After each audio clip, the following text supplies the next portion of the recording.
บรรยากาศอยู่ไห่อยู่สวนอยู่หน้าอยู่ป่าอยู่ดงเออสบายสบาย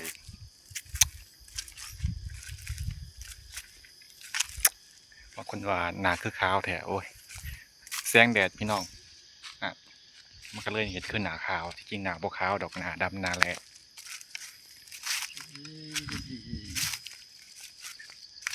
ทงไห่ใบไม้เขียวสุมทุมคักแต่ว่า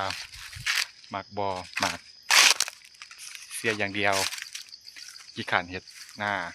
ประมาณ เสียอย่างเดียวนั่นละกี่ขันเห็ดหน้าเออไหนเป็นส่วนมันวันนี้ออกมาเลี้ยงงัวอืมโอเคบ๊ายบาย